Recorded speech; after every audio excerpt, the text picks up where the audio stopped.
کسی ضعیف حدیث سے ہی ثابت کر دیں. صحابہ کے بارے میں ایسے واقعات نہیں ملیں گے آپ کو، کیونکہ یہ بعد میں مسئلہ ہوا ہے خراب، پہلے نہیں تھا. تو یہ سارے کے سارے معاملات ہوئے. اب میں آپ کو آخری حدیث سنا کے جس پہ یہ کام ختم کرنا تھا، اور وہ حدیث صحابہ کا عقیدہ کلیئر کرے گی. کتاب الاستسقاء چیپٹر انٹرنیشنل نمبرنگ کے مطابق 1010 نمبر حدیث صحیح بخاری میں، حضرت عمر فاروق رضی اللہ تعالیٰ عنہ کے زمانے میں جب قحط پڑ جاتا تو سیدنا عمر فاروق رضی اللہ تعالیٰ عنہ نبی صلی اللہ علیہ وسلم کے چچا عباس بن عبد المطلب کو لاتے اور کہتے اے اللہ، جب تک تیرے رسول صلی اللہ علیہ وسلم ہم میں موجود تھے ہم ان کو بلایا کرتے تھے وسیلے کے طور پر، وہ دعا کرتے تھے، ان کی دعا کی برکت سے بارش نازل ہو جاتی تھی. اب ہم تیرے نبی صلی اللہ علیہ وسلم کے چچا کو لائے ہیں اور وہ چچا دعا کرتے تو بارش ہو جاتی.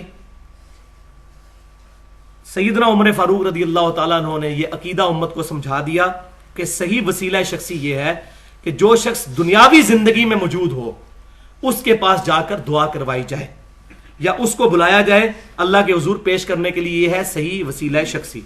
ورنہ سیدنا عمر رضی اللہ تعالیٰ عنہ نبی صلی اللہ علیہ وسلم کی قبر مبارک پہ بھی جا سکتے تھے، جس طرح وہ بعض غلط واقعات مشہور کیے ہوئے ضعیف روایتیں. آپ صلی اللہ علیہ وسلم فرمایا علیکم بسنتی و سنت الخلفاء الراشدین المہدیین.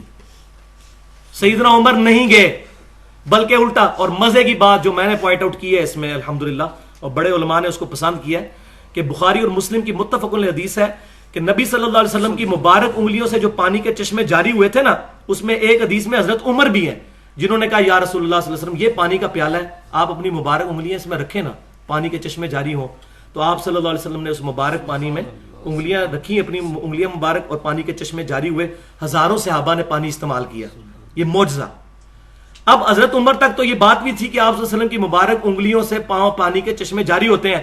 شیخ زکریہ صاحب اور الیاس قادری صاحب جو واقعہ لکھ رہے ہیں، حضرت عمر کو چاہیے تھا قبر رسول پہ جا کے کہتے یا رسول اللہ صلی اللہ علیہ وسلم آپ تو برزخی یاد کے ساتھ زندہ ہیں. بالکل ہے الحمدللہ، لیکن اس زندگی کو انہوں نے یہ زندگی نہیں شمار کیا. تو آپ قبر مبارک سے ہاتھ نکالیے، میں پانی کا پیالہ لے کے آیا ہوں، اس میں رکھ دیجئے تاکہ امت سیراب ہو جائے. ان کو پتا تھا کہ اب ہمارے پروفٹ کے ساتھ ہماری ڈائریکٹ کمیونیکیشن نہیں ہو سکتی، اب وہ اللہ پہنچائے گا. اسی لیے درود شریف بھی یہاں سے شروع ہوتا ہے اللہم صلی علی محمد. تو یہ بات سمجھیں. تو یہ گستاخی کے فتوے، بدعت کے فتووں سے اللہ تعالیٰ ہمیں بچنے کی توفیق عطا فرمائے. جو میں نے آج حق بات کہی اللہ تعالیٰ ہمارے دلوں میں راسخ فرمائے.